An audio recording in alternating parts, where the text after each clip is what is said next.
होता है उपयोग, उसका भी उपयोग है। समझ में आ रहा है क्या? उसका भी नाम उपयोग है। अरे क्या सेव कर लो, बस कंटिन्यू करें आज। ठीक है, क्या कहा फिर से? ज्ञानी के दो बातें कर रहे हैं अपन, एक तो परिणति और एक उपयोग। परिणति क्या है? परिणति एक निरंतर धारा चल रही है कषाय चौकड़ी के अभाव में, और उपयोग अर्थात रमनता। समझ में आ रहा है क्या? कितनी लीनता है उसको उपयोग ये संज्ञा दी जा रही है। अब एक थोड़ा सा विचार कीजिए। हाँ, एक जीव है, अपन रामचंद्र जी को ले लेते हैं। ठीक है, रामचंद्र जी को अपन उदाहरण में ले लेते हैं। हमको उनका ज्ञान देखना है, लब्धि उपयोग, हमको उनका श्रद्धान देखना है, ठीक है, और हमको उनका चारित्र भी देखना है। ठीक है, पहले हम चौथे गुणस्थानवर्ती रामचंद्र जी को देख रहे हैं। वो एक शायिक सम्यक दृष्टि है।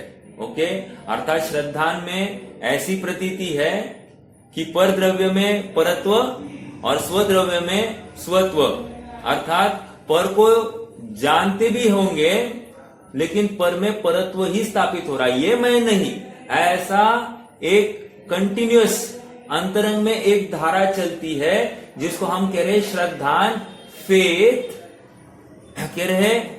ये ऐसा ही निरंतर चलता रहता है कि पर में परत्व स्थापित किए हुए है। ठीक है, भले ज्ञान कुछ भी करने दो, भले चारित्र कुछ भी करने दो, श्रद्धा तो ऐसी है कि उसने पर में परत्व स्थापित किया और स्व वस्तु स्व में अहम स्थापित किया है।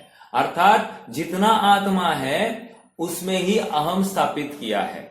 आत्मा के बाहर किसी को रंज मात्र को भी अपना देखती नहीं है, अपना मानती नहीं है। यह मान्यता के स्तर में ये बहुत बड़ा फेरा है। ठीक है, देखो, श्रद्धा सम्यक। अब ज्ञान को ले लेते हैं। अभी देखो, सीता का अपहरण हुआ है, सीता को ढूंढने के लिए निरंतर आकुलता है, तो उपयोग में अभी कौन है? सम्यक दृष्टि जीव है। उपयोग में कौन है? सीता है। समझ में आ रहा है क्या? सीता को यहां वहां ढूंढ रहे हैं, पागल हो गए हैं, पागल जैसा उनका वर्ताव है। हर किसी को पूछ रहे, भाई तुमने हमारी सीता को देखा है क्या? अर्थात इतने बेबस और इतने हताश हुए हैं। वैसे आप सबको ज्ञात होगा, ये बलभद्र का जीव है, इनको 8000 रानियां होती है 8000, लेकिन एक सीता नहीं है तो कितनी आकुलता है। चलो कोई बात नहीं, मुझे तो सीता के लिए कितना हताश और बेबस हो गए हैं। तो अभी ज्ञान में क्या है? सीता है, राइट? ज्ञान के उपयोग में सीता है। प्रश्न यह है, उनका ज्ञान सम्यक है कि नहीं है? तो कह रहे है। कैसे? कह रहे ज्ञान के दो भाग किए हैं, एक उपयोग और एक लब्धि। तो अभी जब ज्ञान में सीता, उपयोग में सीता है, तब लब्धि में आत्मा पड़ा है, और वो लब्धि में आत्मा पड़ा होने से वो सम्यक ज्ञान की कंटिन्यूटी है। इसलिए ये जीव सम्यक ज्ञानी बना रहा है। भले ही वो अब सीता को जान रहा है, खा रहा है, पी रहा है, रो रहा है, कुछ भी कर रहा है, लेकिन दूसरों को जानते हुए भी, पर पदार्थ जानने में आते हुए भी, इसके लब्धि में वो ज्ञान पड़ा है, और इसलिए ये सम्यक ज्ञानी है। समझ में आया क्या? तो ज्ञान का अंश भी परफेक्ट, अर्थात सीता को जानते हुए, या फिर रावण को मारने के भाव करते हुए, या फिर लक्ष्मण की मृत्यु हो गई है तो लक्ष्मण को अपने शरीर पर ढोते समय में भी ये लक्ष्मण का जीव, ये लक्ष्मण जिंदा है, इसी ज्ञान से युक्त होते हुए भी, मरे हुए लक्ष्मण में भी जीवत्व की कल्पना करते हुए भी उनका ज्ञान सम्यक ही है, क्योंकि लब्धि में वो सम्यक ज्ञान पड़ा है, उपयोग में नहीं है। अभी उपयोग में तो व्यापार लक्ष्मण के देह को ढोने का है, उपयोग में व्यापार वो युद्ध आदि करने का है, वो मतलब कौन सा बाण चलाना है, क्या करना है, ये सब चल रही है बातें। मतलब ये सब अभ्यास तो मतलब उस जाति का चल रहा है, लेकिन ज्ञान सम्यक है। ठीक है, ज्ञान सम्यक, श्रद्धा सम्यक। चारित्र में आ जाइए। चारित्र में क्या हुआ है, चारित्र के अपन ने दो भेद किए थे। एक है शुद्ध परिणति और एक है उपयोग रूप। ठीक है, फिर से चारित्र के दो भेद किए थे, शुद्ध परिणति और शुद्ध उपयोग रूप। वो परिणति मतलब क्या है, परिणति मतलब जितनी कषाय चौकड़ी का अभाव है ना, उतनी वो परिणति शुद्ध है। फिर से बोलता हूं, जितने कषाय चौकड़ी का अभाव हुआ है उतनी वो परिणति शुद्ध। चौथे गुणस्थान वर्ती के एक कषाय चौकड़ी का अभाव है, अनंतानुबंधी क्रोध मान माया लोभ का अभाव है, इसलिए उतनी ही वो शुद्ध है। ठीक है, और उपयोग में क्या है, उपयोग में कुछ भी हो सकता है। उपयोग में आत्मा हो सकता है, अर्थात आत्मा में रमणता हो सकती है। उपयोग में क्या हो सकता है, और उपयोग में सीता के प्रति ममत्व का भाव हो सकता है, सीता के प्रति राग हो सकता है, रावण के प्रति द्वेष हो सकता है, लक्ष्मण के प्रति राग हो सकता है, ऐसा हो सकता है, बिल्कुल हो सकता है। समझ में आ रहा है क्या, ये उपयोग है। तो ये चारित्र गुण वाला उपयोग की बात कर रहे हैं। तो ये चारित्र गुण के उपयोग में ये इतने सब काम चल रहे हैं। जब रावण है, रावण को मारने का भाव है, ठीक है, जब रावण को मारने का भाव है, उस समय में वो उपयोग अशुभ उपयोग रूप है। समझ में आया क्या, अंतर्मूर्त के लिए अशुभ उपयोग, लेकिन परिणति कौन सी है, शुद्ध परिणति, एक कषाय चौकड़ी के अभाव में। समझ में आ रहा है क्या, शुद्ध परिणति अभी जिंदा है, उसके बल पर हम ये कह सकते हैं कि ये अभी भी सम्यक चारित्रवंत है। समझ में आ रहा है क्या, सम्यक चारित्र अभी भी जिंदा है, अर्थात रत्नत्रय है, ये सम्यक दृष्टि है, अर्थात सम्यक दर्शन, सम्यक ज्ञान और सम्यक चारित्र, इन तीनों की एकता रूप इनका मोक्ष मार्ग भी अभी अबाधित है, बाधा को प्राप्त नहीं हुआ है। समझ में आ रहा है क्या, अभी भी युद्ध करते हुए भी इनके 41 प्रकृतियों की निर्जरा पाई जा रही है। समझ, अर्थात निर्जरा कहो या 41 प्रकृतियों का संवर हो रहा है, निर्जरा नहीं कहेंगे, संवर कहेंगे। 41 प्रकृतियों का संवर इनके पाया जा रहा है। समझ में आ रहा है क्या, पांचवें गुणस्थान वर्ती के दो कषाय चौकड़ी का अभाव है, सेम प्रोसेस अप्लाइड। आ जाइए, हम छठे सातवें गुणस्थान में आ जाते हैं। सातवें गुणस्थान में यदि ये 28 मूल गुणों का पालन करने का रूप क्रिया हो रही है, मान लो ईर्या समिति से गमन हो रहा है, ईर्या समिति से गमन हो रहा है, तो अभी उपयोग में क्या है, ज्ञान वाले उपयोग में क्या होगा, बोलिए। विहार कर रहे हैं मुनिराज, उस समय में ज्ञान का उपयोग में क्या है,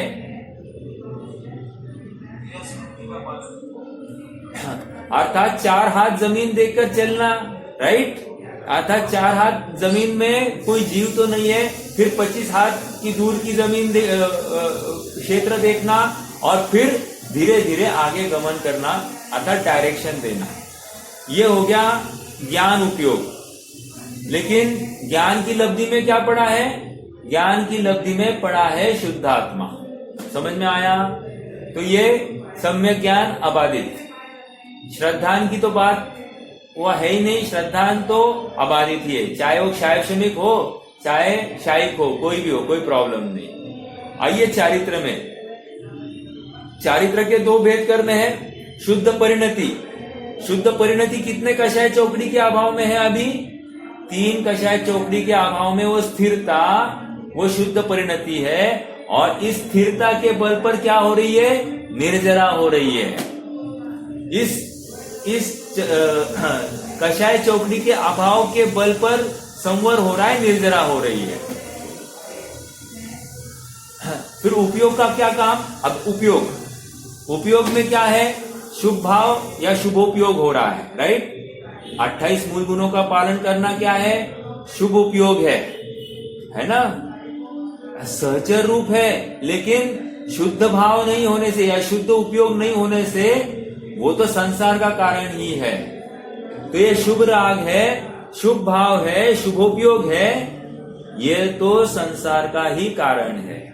समझ में आ रहा है? ये कोई मोक्ष का कारण नहीं है, लेकिन शुद्ध परिणति के बल पर इनकी संवर निर्जरा या इनका मोक्ष मार्ग अबाधित है। अब मान लो शुद्धोपयोग हो गया इस जीव को, 7वें गुणस्थान में आ गए। अभी 6ठे गुणस्थान में थे, शुभोपयोग था। 7वें गुणस्थान में आ गए, ये शुद्धोपयोग हो गया। ठीक है, अब शुद्धोपयोग है, परिणति कौन सी है? शुद्ध परिणति। और उपयोग कौन सा है? शुद्धोपयोग। समझ में आया? इस काल में इस जीव को अधिक निर्जरा कहिए या संवर भी अधिक कहा है। 6वें की अपेक्षा यहां पर संवर अधिक है। समझ में आया? तो ये इसका सम्यक दर्शन, सम्यक ज्ञान, सम्यक चारित्र अबाधित। याद रखना, ज्ञान का उपयोग उसका अर्थ अलग, चारित्र वाला उपयोग उसका अर्थ अलग।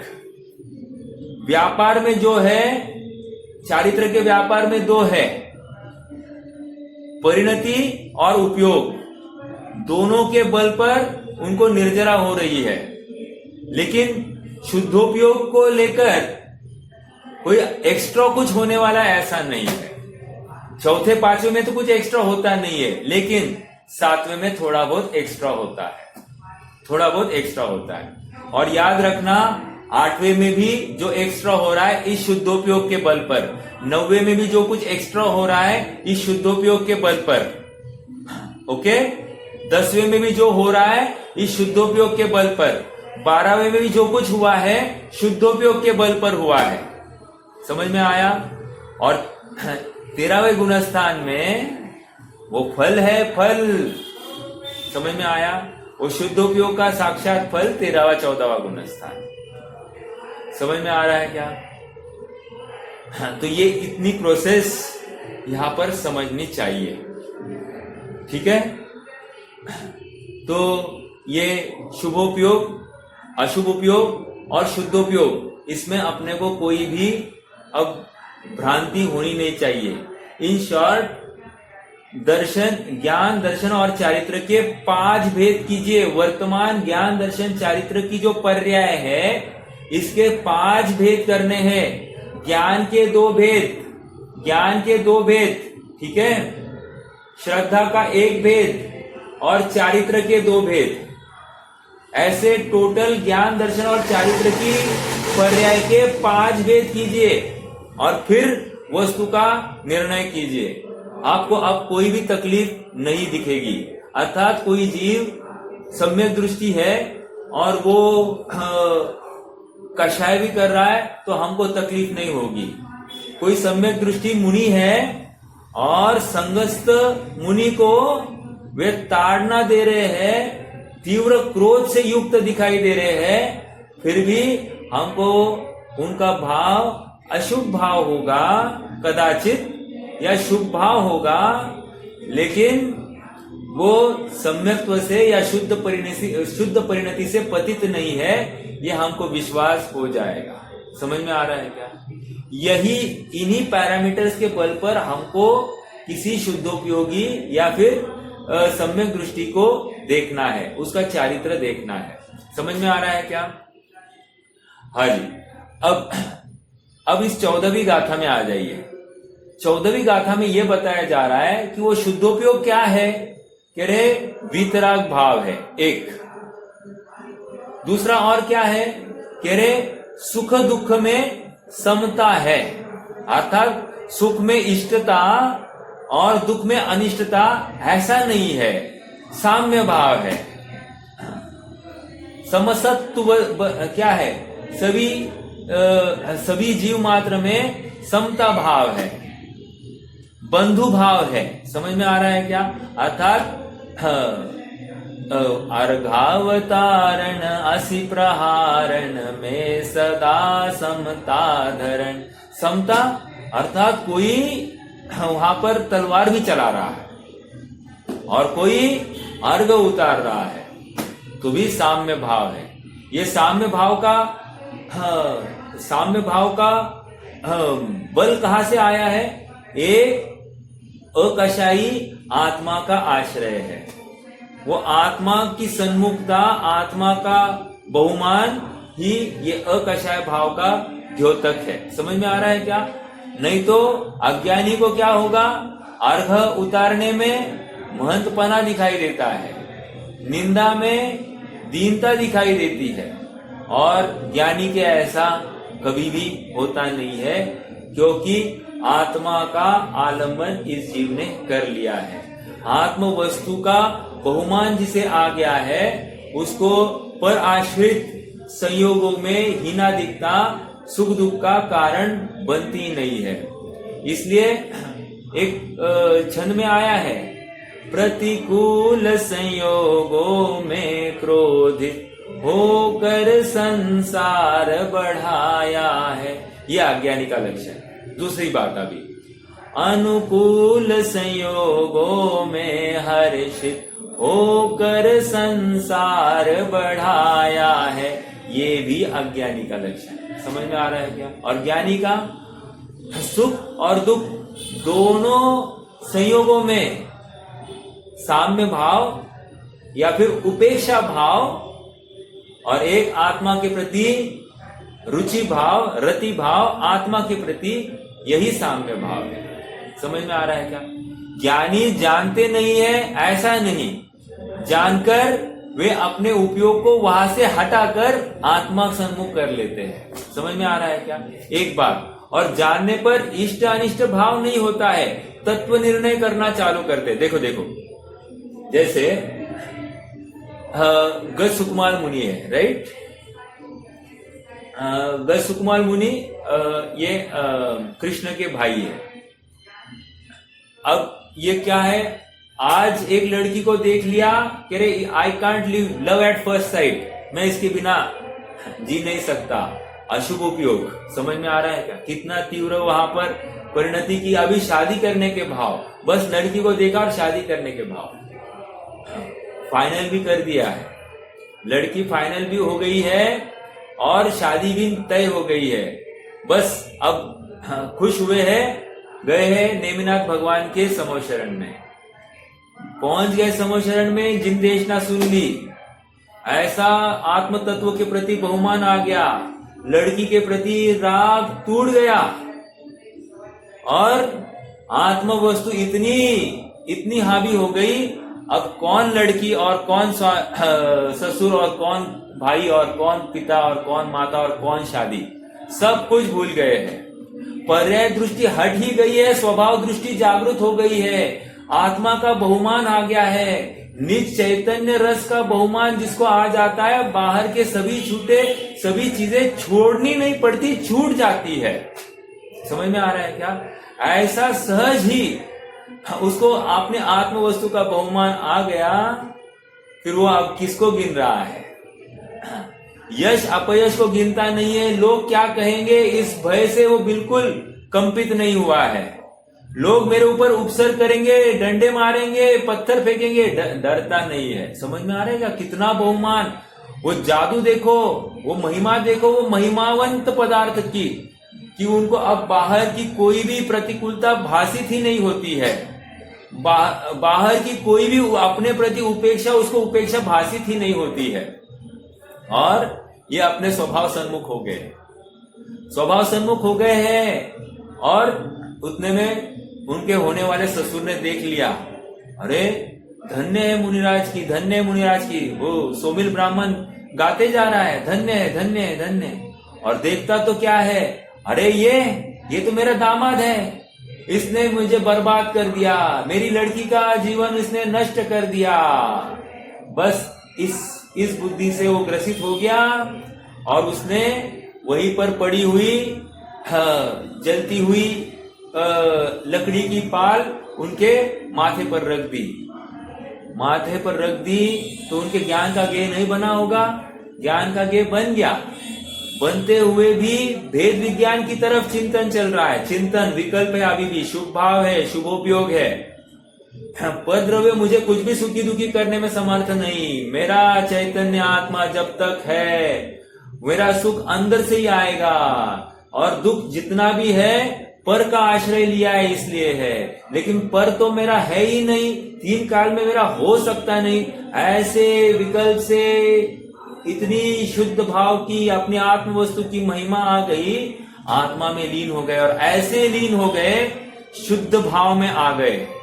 शुद्ध भाव की तीव्रता बढ़ते बढ़ते अंतर्मुहूर्त काल में ही उनको शुद्धोपयोग हो गया। और शुद्धोपयोग की और थोड़ी सी एक्सेस हो गई तो सारे के सारे कष्ट कर्म नष्ट हो गए, अर्थात अपनी आत्म वस्तु में पूर्ण लीन हो गए और केवल ज्ञान प्रकट हो गया है। कितने समय में? एक डेढ़ घंटे का काम होगा। मिथ्यात्व अवस्था से शुद्धोपयोग की अवस्था में आकर मोक्ष की निर्वाण सुख की प्राप्ति की अवस्था में जाने तक 1-1.5 घंटे का तो काम था। समझ में आया? ये अभी शादी नक्की हुई है, ये अभी गए हैं समोशरण में, जिनवाणी सुनी, ये आगे अंतर्मुहूर्त में फिर से बाहर महिमा आ गई। यहाँ एप्लीकेशन हो गया, एप्लीकेशन में शुद्धोपयोग हो गया, शुद्धोपयोग हो गया, अंदर बाहर छठे सातवें में चल रहे, उतने में आ गए यहाँ पर ब्राह्मण, डाल दिया सर पर, और सर पर जैसे ही डाल दिया ये और तीव्र धगश से अपने अंदर में लीन हो गए। और ऐसे लीन हो गए, अपनी आत्म चैतन्य की गुफा में इतने स्थित हो गए, इतने सुरक्षित हो गए कि बाहर में शरीर जलकर खाक हो गया और आत्मा जला ही नहीं, किंचित भी नहीं, और आत्मा मुक्त हो गया। समझ में आ रहा है क्या? ऐसा साम्य भाव जो धारण करने की शक्ति रखता है, पात्रता रखता है, वही सुखी होने का अर्थी जीव है। समझ में आ रहा है क्या? ऐसी तीव्र महिमा अपने को महिमावंत पदार्थ की आनी चाहिए कि मेरा कुछ जाने वाला नहीं है, मेरा कुछ कम होने वाला नहीं है, मेरा कुछ भी घाटा नहीं है। ऐसा भाव हमको प्रतिकूल संयोगों में दिखाई देना चाहिए। और मेरा कुछ बड़ा नहीं है, ऐसा अनुकूल संयोगों में भाषित होना चाहिए। जब तक ऐसा भाव आता नहीं है तब तक, और ये भाव देखो कभी कभी ऐसा हो जाता है विकल्प में, हाँ ठीक है ये है और ठीक है ये भी है, लेकिन आत्मा की बहुमान नहीं आता है, तो वो सच्चा भाव नहीं है। सच्चा भाव इन दोनों के प्रति साम्य भाव होते हुए आत्मा का बहुमान आना है, ये बहुत जरूरी है। अगर आत्मा के बहुमान नहीं आया है तो कथनचित अभिप्राय में आत्मा के प्रति रुचि नहीं है, अर्थात सम्यक दृष्टि नहीं है या सम्यक दर्शन नहीं है। समझ में आ रहा है? आत्मा की रुचि बहुत जरूरी है, क्योंकि इस रुचि के बल पर ही आत्मा में स्वामित्व, एकत्व, ममत्व, कर्तृत्व, भोक्तृत्व सब अपने आत्मा में दिखाई देता है। बाहर में कुछ एकत्व, ममत्व, कर्तृत्व, भोक्तृत्व दिखाई नहीं देता। यही इस जीव की परिणति हो जाती है। ऐसा सहज ही शुद्धोपयोग इस जीव को प्रकट हो गया, अर्थात आत्मा का आश्रय जहां पर है वहां पर साम्य भाव भी आ जाता है। यशोधर मुनिराज को देखो ना, वो अपने ऊपर उपसर्ग करने वाले श्रेणी के प्रति भी साम्य भाव है, और उपसर्ग निवारण करता अभय कुमार और चेलना के प्रति भी उतना ही साम्य भाव है। दोनों के प्रति अच्छा और बुरा ऐसा भेद नहीं है, यही साम्य भाव है। ये बहुत बड़ी परीक्षा है और हमको पल पल में, प्रसंग प्रसंग में स्वयं को इसी प्रकार आजमाना चाहिए। और हम कहाँ खड़े हैं इसका निर्णय हमको करना चाहिए। कठिन है, मुश्किल है ऐसा कहकर पुरुषार्थ से हीन होना अच्छी बात नहीं है। सामर्थ्य से भरपूर मैं अभी वर्तमान में हूं और ऐसा सुखी होने का सामर्थ्य प्रत्येक पर्याय मुझे प्रदान कर रही है। जरूरत है मुझे अपने सामर्थ्य का अपना एहसास करने की और उस एहसास के अनुसार अपनी प्रवृत्ति को ढालने की। जब तक मैं ढालता नहीं हूं तब तक मुझे उसकी प्रतीति नहीं होगी और मैं कोरा ही रहूंगा। मात्र जिनवाणी सुनना, यहां तक संतुष्ट नहीं होना है, एक कदम आगे बढ़ना है और अपने शुद्धात्मा को ध्याना है। अब मैं हटूंगा नहीं। अब तक जिनवाणी सुनने को इतना कठिन था, वो जिनवाणी भी सुनी, काने पड़ी और अच्छी भी लगी। अब मात्र प्रैक्टिस, एप्लीकेशन जरूरी था। एप्लीकेशन करना, बहुत अंत के एंड तक आया हूं। अब यहां से पीछे मोड़ना मतलब अनंत संसार में फिर से स्वयं को डुबोना है। अब मैं किनारे के पास आया हूं। अब मैं कुछ भी करके मैं किनारा हासिल करूंगा ही। इस विश्वास के साथ में हमको अब अपने लिए गांठ बांधनी है कि मैं भी अब निश्चित तेरे सदृश प्रभु अरहंत, एक दिन अरहंत अवस्था पाऊंगा। एक दिन तेरे जैसा शुद्धोपयोग को मैं भी प्रकट करूंगा। एक दिन नहीं, अभी इस समय में ऐसा सामर्थ्यशाली मैं जीव। समझ में आ रहा है क्या? हाँ, रुकते हैं। आज का विषय भी हो गया है। थोड़ी बहुत टीका कुछ होगी तो अपन कल पढ़ेंगे, लेकिन मूल अर्थ मैंने दे दिया है। कोई प्रश्न है तो रख सकते, नहीं तो जिनवाणी स्तुति।